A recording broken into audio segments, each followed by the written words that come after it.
میرے عزیزو، سلطان الاولیاء غوث العظم دستگیر رضی اللہ تعالیٰ عنہ کا ماہ مبارکہ چل رہا ہے. دو باتیں عرض کروں گا. میں آج آپ کے درمیان صرف اور صرف برکت حاصل کرنے کے لیے آیا ہوں. کافی دن ہو گئے تھے. دو چیزیں مشہور ہیں غوث پاک کی زندگی کے واقعات میں، بہت سارے ہیں، کرامات بہت سارے ہیں، اس میں سے دو میں آپ کے سامنے رکھتا ہوں. ایک بار اپنی خانقاہ میں سلطان الاولیاء سیدنا عبد القادر جیلانی رضی اللہ تعالیٰ عنہ آرام فرما رہے ہیں اور محو خواب ہیں، اور آپ کو سوتے ہوئے دیکھ کر کے ایک چور اندر داخل ہوا. مشہور ہے، اس چیز کو آپ نے سنا ہے. وہ چور آپ کا جبہ چرانے آیا تھا. سنا ہے کہ غوث پاک کا جبہ بڑا قیمتی ہوتا تھا، ایک بار چوری کر لے تو پھر پوری زندگی اس کی چل پڑے. کافی قیمتی ہوتا تھا. تو چور اندر داخل ہوا، ابھی وہ جبہ ہاتھ میں اٹھایا ہی تھا کہ دروازے پر دستک ہو گئی. تو غوث پاک رضی اللہ تعالیٰ عنہ نے آنکھیں کھولے بغیر کہا آ جائیے اندر. دروازہ کھولا، اندر آئے ایک صاحب. وہ کون تھے؟ حضرت خضر علیہ السلام تھے. حضرت خضر علیہ السلام آئے اور کہا سیدی کس سے؟ حضرت شیخ عبد القادر جیلانی رضی اللہ تعالیٰ عنہ سے. کہا بصرہ کے یا کسی شہر کے قطب کا انتقال ہو گیا، وہاں پر قطب اب کون ہوگا؟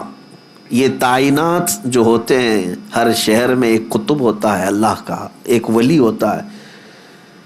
یہ غوث العظم دستگیر رضی اللہ تعالیٰ عنہ کے زمانے میں تصرف اللہ نے ان کو عطا کیا تھا. حضرت خضر علیہ السلام ان سے پوچھتے ہیں کہ اس شہر کا قطب کون ہوگا؟ غوث پاک رحمۃ اللہ تعالیٰ علیہ آنکھیں کھولے بغیر کہتے ہیں وہ دروازے کے پیچھے کھڑے، انہیں لے جائیے. جو جبہ ہاتھ میں پکڑے ہوئے کھڑا تھا کہ اب پکڑا جاؤں، اب پکڑا جاؤں، اب پکڑا جاؤں گا. اور آنکھیں کھولے بغیر پیران پیر نے کہا وہ دروازے کے پیچھے جو کھڑے ان کو لے جائیے. حضرت خضر علیہ السلام نے دروازہ کھینچا تو دیکھا ایک سادہ سا آدمی ہے، جبہ ہاتھ میں اٹھایا ہوا ہے اور تھر تھر کانپ رہا ہے. کہا کہ چلیے مبارک ہو، اللہ نے آپ کو قطبیت عطا کی، اس لیے کہ شیخ عبد القادر جیلانی کی زبان سے نکلا ہے، چلیے ہمارے ساتھ. اب وہ شخص حیرت میں تھا کہ میرے ساتھ کہیں کوئی مذاق نہ ہو رہا، اور وہ دوڑتے ہوئے پھر غوث پاک کے قدموں میں آیا. کہا روتے ہوئے مجھے معاف کریں، مجھے معاف کریں، کیا یہ میرے ساتھ کوئی مذاق تو نہیں؟ غوث پاک رضی اللہ تعالیٰ عنہ نے فرمایا شیخ عبد القادر جیلانی کو اللہ نے یہ طاقت عطا کی ہے کہ وہ جو زبان سے نکالے اللہ اس کو پورا کر کے رہتا ہے.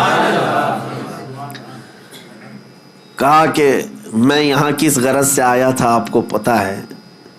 میرے ہاتھ میں آپ کا اٹھایا ہوا جبہ تھا. غوث پاک رضی اللہ تعالیٰ عنہ نے فرمایا سب ہمیں پتہ ہے، اور ہم چاہتے ہیں کہ تمہارے اس منصب کو، تمہاری اس ڈیوٹی کو بدل کر کے دوسری ڈیوٹی دے دی جائے.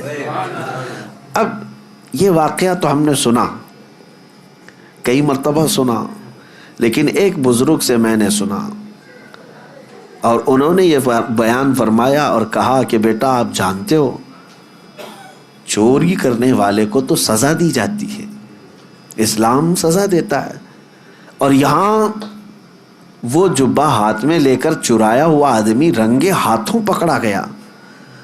سزا دیتے ہاتھ کاٹتے ہیں، اور اس کو بجائے اس کے کہ صرف معاف کر کے چھوڑتے پھر قطبیت کا مقام بھی دے دیا.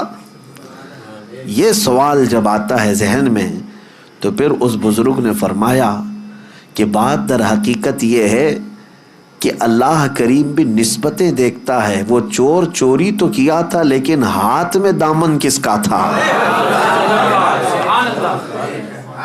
ہاتھ میں کیا تھا؟ غوث پاک کا جبہ تھا.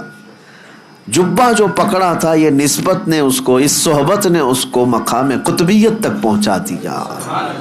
اب میں آپ سے کہتا ہوں کہ غوث پاک کا جبہ پکڑے تو قطبیت کے مقام پر پہنچے، اور جو رسول اللہ کے قدموں پر جان دے اسے رب ذوالجلال غوثیت کے مقام پر پہنچاتا ہے. ایک بات یاد رکھیں، نبی پاک صلی اللہ علیہ وسلم پر جو صحابہ نے اپنی جانیں دی ہیں حضور اکرم صلی اللہ تعالیٰ علیہ وسلم کی محبت میں، غوث، قطب، ابدال، نجبہ، شرفا، کوئی وہاں تک نہیں پہنچ سکتے جہاں رسول اللہ کے صحابہ پہنچے. کیوں؟ صحبت کا اثر ہے، صحبت کا اثر ہے. اسی لیے صحبت چن کر کے اختیار کرو، کہیں ایسا نہ ہو کہ بعد میں پچھتانا پڑے. بتایا کہ چور بھی مقام قطبیت پر پہنچ گیا، وجہ کیا تھی؟ دامن ہاتھ میں کس کا تھا؟ غوث اعظم کا تھا. اسی لیے جمیل قادری رحمۃ اللہ تعالی علیہ یوں فرماتے ہیں، عزیزو کر چکو تیار جب میرے جنازے کو، تو لکھ دینا کفن پر نام والا غوث اعظم کا. اب دوسری بات، بغداد مقدسہ میں جو ایک واقعہ مشہور ہے کہ حضرت شیخ احمد جام اپنی شیر کی سواری کرتے ہوئے بغداد کے کسی بھی محلے میں جاتے تو اس محلے والے ایک گائے ان کے شیر کو قربان کر دیا کرتے تھے. وہ غوث پاک کے محلے میں آئے اور بولا کہ جاؤ شیخ عبد القادر جیلانی کی خانقاہ سے بھی ایک گائے ہمارے شیر کے لیے لے آؤ. غوث پاک نے منع نہیں فرمایا، اپنے خادم سے کہا لے جاؤ لنگر خانے سے جو گائے ہوگی. لے کر کے گئے، لیکن وہاں پر ہڈیاں کھا کر پلنے والا ایک کتا، پالا ہوا نہیں پلا ہوا، دونوں میں بہت فرق ہے. پالا ہوا نہیں، خود سے پلا ہوا کتا نکلا ساتھ میں، اسے کسی نے ٹرین کر کے بھیجا نہیں تھا. اسی لیے میں نے لفظ میں ہی کہا کہ پالا ہوا نہیں ہے، پلا ہوا. اور غوث پاک رضی اللہ تعالیٰ عنہ کے آستانے سے جب وہ گائے شیر کے قریب پہنچی تو شیر بھوکا جھپٹا مارنے ہی والا تھا کہ یہ کتا اس پر جھپٹا مارا اور دم زدن میں شیر کو چیر کر کے رکھ دیا. یہ شاید واقعہ ایسا پہلا ہوگا کہ ایک کمزور کتا جنگل کے راجا پر بھاری ہو گیا ہو. اب تک ہم سنتے یہی آئے تھے کہ جانوروں میں شیر جو ہے راجا ہوتا ہے، لیکن یہاں راجا کا باجا ختم ہو گیا. کیوں؟ غوث پاک رضی اللہ تعالیٰ عنہ کے محلے میں آیا اور کتا جو ہے شیر کو پھاڑ کر 2 ٹکڑوں میں بدل دیا. دنیا نے اس منظر کو دیکھا اور اعلیٰ حضرت نے فرمایا کیا دبے جس پہ حمایت کا ہو پنجہ تیرا، شیر کو خاطر میں لاتا نہیں کتا تیرا. اب یہاں پر مسئلہ یہ ہے، شیر شیر ہی تھا وہ اور کتا کتا ہی تھا، اور اصول آج بھی وہی ہے کہ شیر ہی بھاری ہوتا ہے، لیکن یہ اصول اس جگہ ٹوٹ جاتا ہے جہاں کتے کی نسبت دربار غوث سے ہو جائے.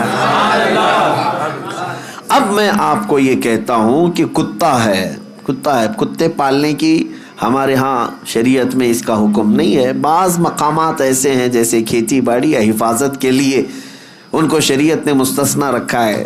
جس جانور کو ہم پالتے بھی نہیں، خود سے گھروں کے پاس بیٹھ کر پل جاتا ہو، اس کتے کا حال یہ ہے کہ دربار غوث کے سائے میں بیٹھا کرتا تھا، غوث پاک کے آستانے کے سائے میں بیٹھا کرتا تھا، اور طاقت کا حال یہ ہے کہ جنگل کے راجا کو بھی پھاڑ کے رکھ سکتا ہے. یہ صحبت کا اثر ہے، یہ صحبت کا اثر ہے. اب دوسری بات میری یہ توجہ سے سنو، دوسری بات یہ سنو کہ غوث پاک کے دسترخوان پر پڑے ہوئے ٹکڑے یا پھینکے ہوئے ٹکڑے کھا کر پالا ہوا نہیں بلکہ پلا ہوا کتا شیر پر بھاری ہو سکتا ہے. اب سوچو کہ غوث پاک نے جس کو پالا ہو، پلا ہوا نہیں بلکہ غوث پاک کے ہاں پالا ہوا، اور وہ بھی کتا نہیں، کوئی وقت کا عالم دین ہو تو پھر وہ اپنے زمانے کا مجدد اعظم بن جاتا ہے. اعلیٰ حضرت فاضل بریلوی رحمۃ اللہ علیہ پھر اس کو یوں کہتے ہیں، میں یہ مثال اس لیے دے رہا ہوں کہ اعلیٰ حضرت امام اہل سنت اپنے آپ کو کہتے ہیں کہ میں غوث اعظم کا وہاں پر دربار کا کتا ہوں، بلکہ وہ پلا ہوا نہیں پالا ہوا. اور جس کو غوث پاک کی نسبت حاصل ہو، عنایت حاصل ہو، پھر وہ کہتے ہیں اعلیٰ حضرت اپنی قسمت پر کہتے ہیں کہ میری قسمت کی قسم کھائیں سگانے بغداد، بغداد کے کتے میری قسمت کی قسم کھائیں گے. اعلیٰ حضرت فرماتے کیوں؟ ہند میں رہ کے بھی دیتا رہوں پہرا تیرا، ہند میں رہ کے بھی دیتا رہوں پہرا تیرا. اور اعلیٰ حضرت اسی نسبت اور اسی صحبت کے بارے میں کہتے ہیں یا سیدی عبد القادر جیلانی غوث اعظم تجھ سے در سے سگ اور سگ سے ہے مجھ کو نسبت. غوث پاک سے ان کے دروازے کو نسبت ہے, ان کے دروازے سے کتے کو نسبت ہے, اور کتے سے اعلیٰ حضرت کہتے ہیں مجھے نسبت ہے.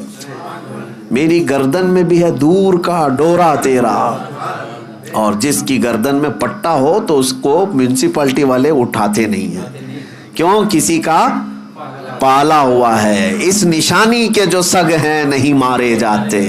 اعلیٰ حضرت کہتے ہیں اس نشانی کے جو سگ ہیں نہیں مارے جاتے, حشر تک میرے گلے میں رہے پٹا تیرا. ہم بھی دعا یہی کرتے ہیں کہ سرکار غوث پاک کی نسبت آخری سانس تک ہمارے ساتھ برقرار رہے, قائم و دائم رہے. میرے عزیزو, خلاصہ کلام یہی ہے کہ صحبت دیکھو.